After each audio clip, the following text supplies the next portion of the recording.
Le chef des médiateurs et conseiller du président du Soudan du Sud pour les affaires de sécurité a annoncé que la signature définitive de l'accord de paix entre les parties soudanaises aura lieu le 2 octobre prochain dans la capitale, Djouba.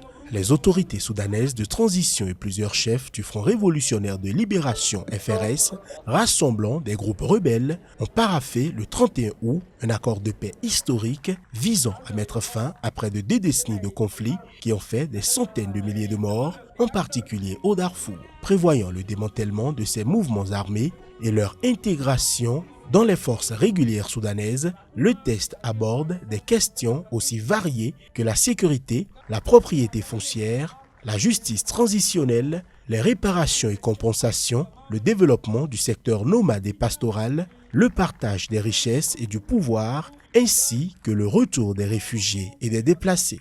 Créé en 2011, le FRS est une alliance de 5 groupes armés et 4 mouvements politiques issus du Darfour et des États méridionaux du Kordofan Sud et du Nil Bleu.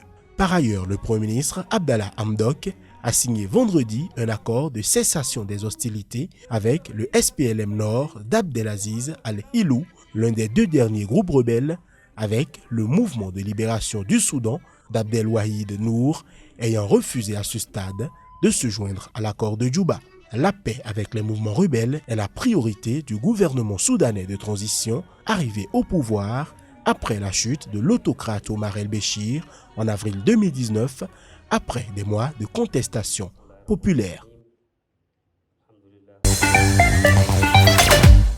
Le gouvernement nigérian a annoncé que l'armée allait procéder à des distributions d'aide alimentaire pour les réfugiés se trouvant dans les zones enclavées de l'État du Borno au nord-est du Nigeria. Certaines zones de cette région, ravagées par 10 ans d'insurrection djihadiste, sont rendues inaccessibles par l'insécurité et les inondations qui rendent les routes impraticables. La ministre nigériane des Affaires humanitaires a inspecté ce week-end les avions de l'armée de l'air qui vont convoyer l'aide humanitaire dans ces zones isolées. L'opération conduite par l'armée de l'air nigériane doit bénéficier à plus de 152 000 déplacés internes dans les zones reculées de cette région. Les restrictions de mouvement liées à la crise du coronavirus, la saison des pluies et l'insécurité rendent l'accès aux populations particulièrement difficile pour les organisations non gouvernementales. Le principe d'une collaboration entre les forces de sécurité nigérianes et les organisations humanitaires a été acté au mois de novembre lors d'une réunion des acteurs à Maïdougouri. Selon les Nations Unies, l'insécurité alimentaire est alarmante dans les États du Borno, d'Adamawa et Yobe, les plus touchés par le conflit djihadiste. Dans ces 3 régions, plus de 10 millions de personnes dépendent de l'aide humanitaire pour leur survie, soit 4 personnes sur 5. C'est le nombre le plus élevé depuis 5 ans, selon l'ONU.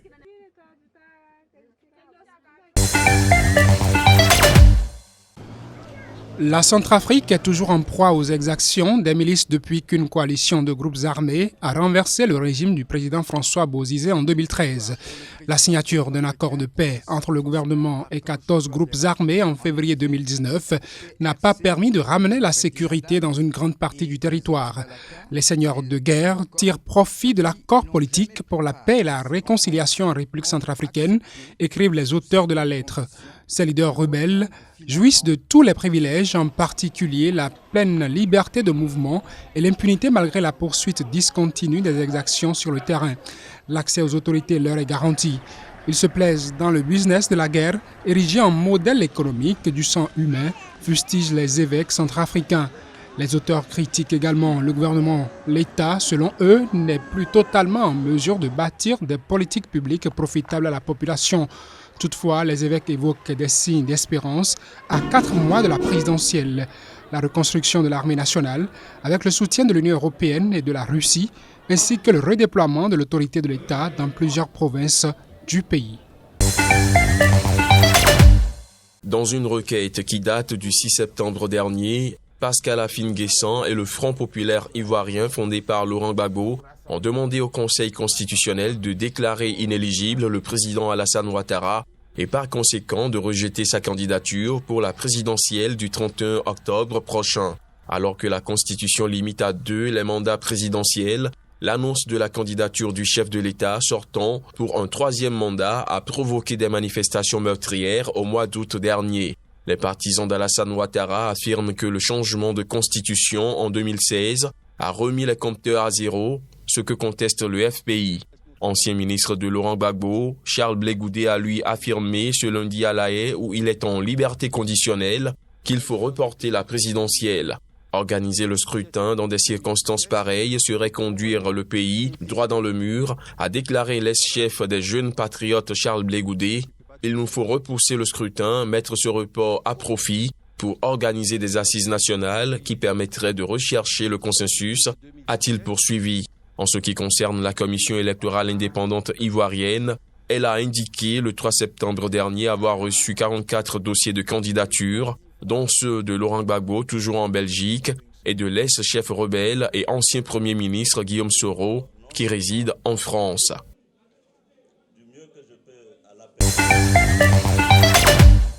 Les pays voisins du Mali ont donné ce lundi 8 jours à la junte qui dirige désormais le pays pour désigner ceux qui conduiront la transition promise par les militaires vers un retour des civils au pouvoir. La transition devra être dirigée par un président et un premier ministre civil pour une période de 12 mois, ont dit les dirigeants de la communauté économique des États de l'Afrique de l'Ouest, la CEDEAO, réunie en sommet à Niamey. S'agissant de la situation au Mali, la conférence réaffirme sa détermination à assurer un retour rapide à l'ordre constitutionnel dans ce pays, avec une transition politique dirigée par un président et un premier ministre civil pour une période de 12 mois.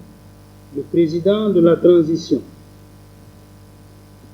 et le premier ministre de la transition ou de civil devront être désignés au plus tard le 15 septembre 2020. La conférence maintient les décisions prises lors de son sommet extraordinaire tenu le 28 août 2020 et prend note des consultations en cours entre les acteurs maliens initiées par le Conseil national du salut du peuple.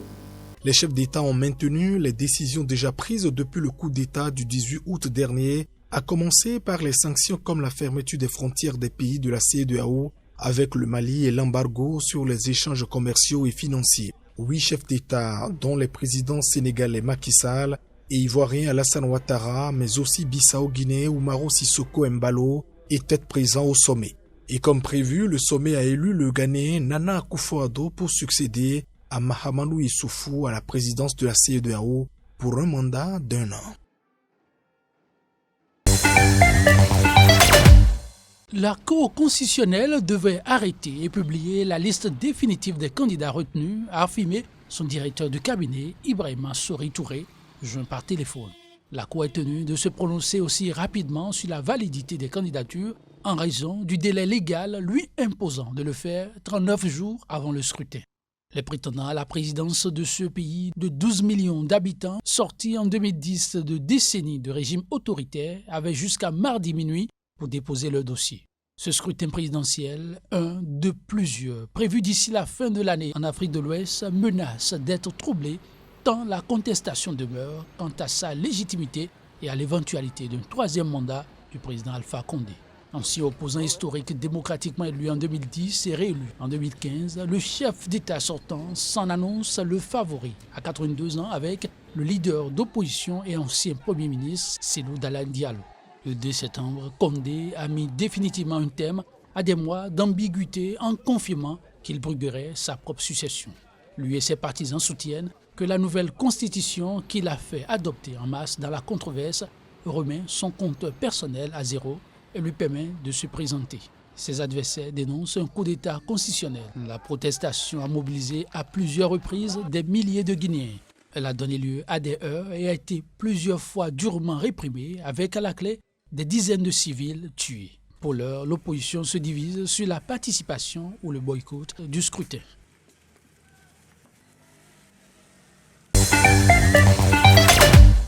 Des centaines de Maliens ont manifesté ce mardi leur soutien à la junte en pleine incertitude politique. Les participants ont répondu à l'appel du MP4, mouvement populaire du 4 septembre. Cette nouvelle formation soutient les colonels au pouvoir à un moment où les Maliens se divisent pour savoir si c'est un militaire ou un civil qui doit conduire la transition censée ramener les civils à la direction du pays et combien de temps doit durer cette période transitoire.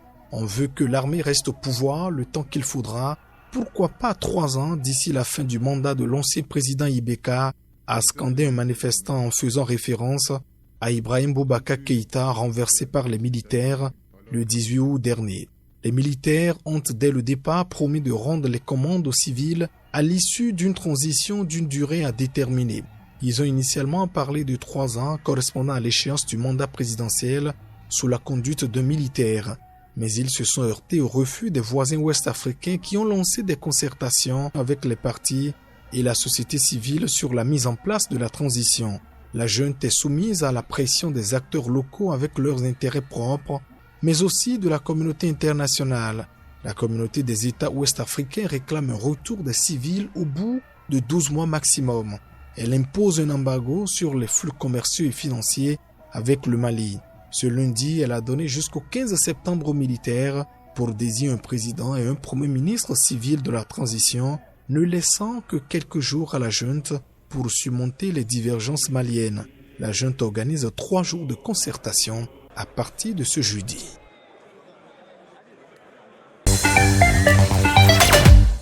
Un ballon du projet Loon, piloté par Alphabet, la maison mère de Google, a été retrouvé le 24 août dernier dans la province de Bawele, frontalière avec la Centrafrique.